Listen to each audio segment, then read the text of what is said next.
what's your best response? There are several responses you can have. One would be to criticize the composer, say how terrible they are, how you don't like this, how you don't like that. Or another response is to learn from every piece of music, every performance you ever see in your life, and learn that what you like and what you don't like is more a reflection of you than it is the piece.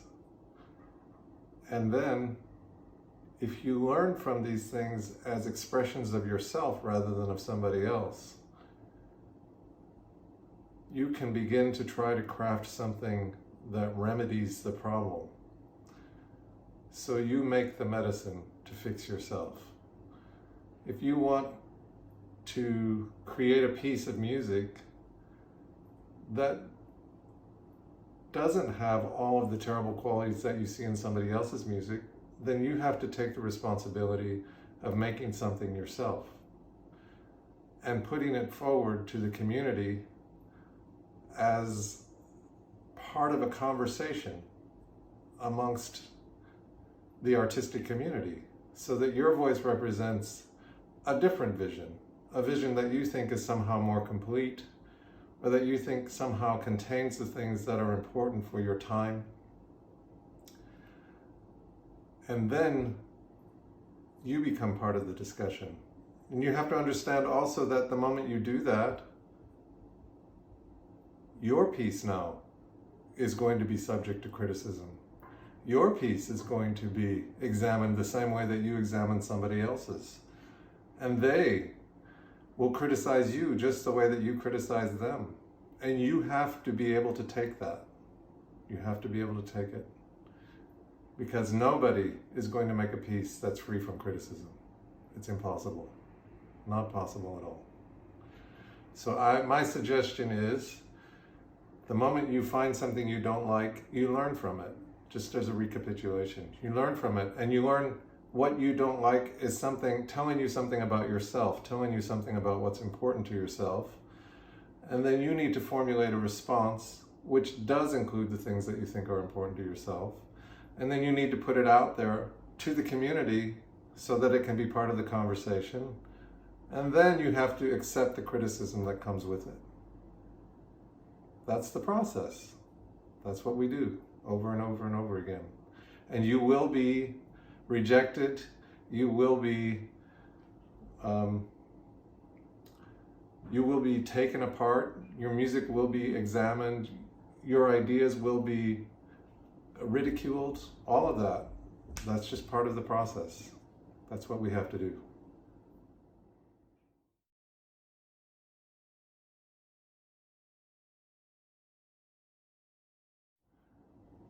I used to separate those things.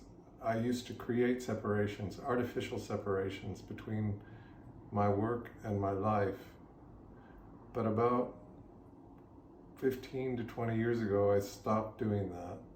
And I started to understand that it's all the same thing.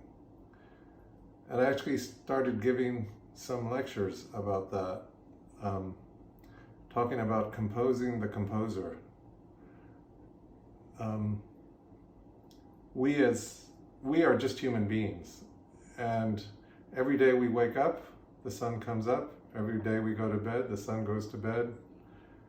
And in the midst of that period of time between we wake and we sleep, the real question just is, what are your activities during that time?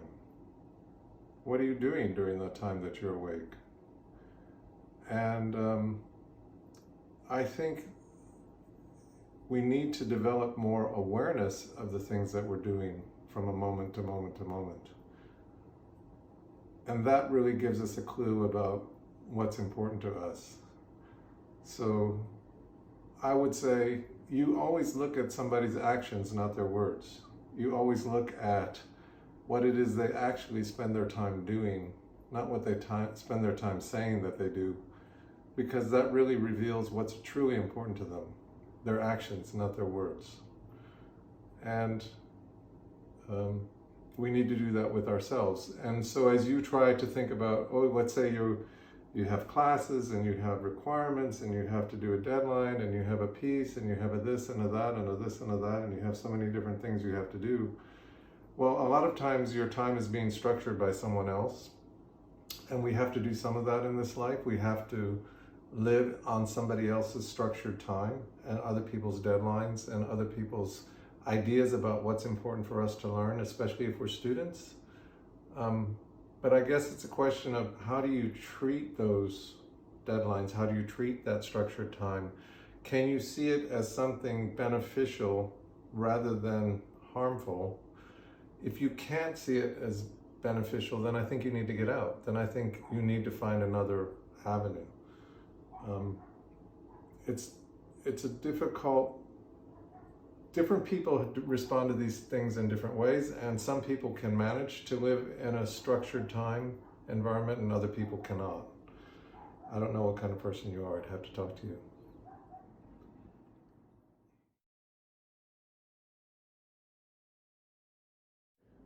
I do that all the time. Typically, my collaborations are with people in other disciplines, whether it's a poet, whether it's a dancer, whether it's a filmmaker, whether it's another musician who's maybe improvising and I'm doing something to them or improvising with them. Those are the kinds of things that I do. And ultimately, honestly, every time that I use a program like Logic, or I use a program like Ableton, or I use a program, any kind of program, any software program, in a way you are coming into collaboration with the software designer of that program. They've designed a tool for you to use. They've provided an interface for you to a structured interface for you to manipulate sound, or to record sound, or to edit sound, or to do whatever it is that you're doing with sound. You're coming into some kind of collaborative relationship with that developer. And honestly, every single person that has an iPhone is in a collaborative relationship with Apple, or everybody that has a Samsung Android is in some kind of collaborative relationship with Samsung. Any company that produces a product that you consume and use to do the things that you want to do, you're in some kind of collaborative relationship with. Every time you use Facebook, you're in a collaborative relationship with Facebook. Well, what's the structure of that relationship? Is Facebook an equal partner to you, or are you not equal? That's one of the reasons I'm not on Facebook, because I feel that Facebook is manipulating that relationship, and Facebook is actually taking control of that information in ways that they shouldn't be if they were a true collaborator. They're not collaborating with you, they're using you. And so these are why I don't do things like social media, because these companies don't create equal relationships between the people, the partners. We're partners in that relationship. If you want equal power in the relationship, you have to have, to some degree, more knowledge. Because if you're using somebody else's tool, that means they are controlling the way you behave to use their tool.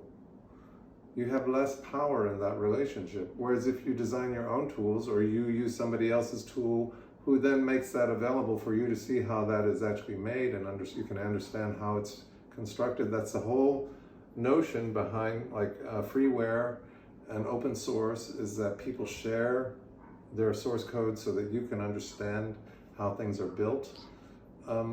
Then in that case, you can take something that somebody else has developed and you can change it a little bit, or you can alter it in a way that suits your purpose. A more collaborative relationship than if I just provide you some kind of thing and say, okay, now you can buy it and you can use it, and then you have to use it sort of the way that I'm channeling it. Yes. What I would just say about that is, isn't it arrogant to think that your training as a musician and all of the hours that you spent studying these things and sort of becoming aware of the different elements, that you would somehow think that you could do the same thing in some other area that you've never studied before? People do that all the time, and they say that about music. They're like, oh, I don't know anything about music, but I know what I like, right? Okay, fine, you know what you like, but do you understand anything about it? And I could say the same thing about video. Well, I don't know anything about video, but I know what I like.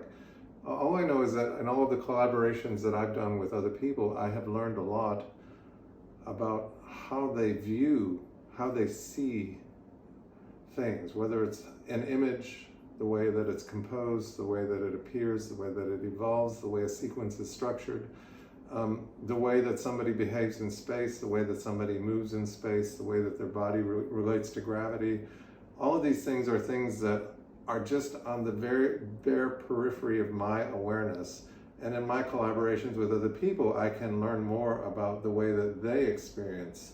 And I think that is very enriching as an artist, because you begin to understand that, oh, other people study things in the same depth that you do in their various disciplines, and you can learn from them how they relate to that discipline in a way that, in a similar way that you relate to yours. And when you can bring those ideas together in some kind of cohesive whole, you can begin to connect those different things. And that, to me, is a very interesting process.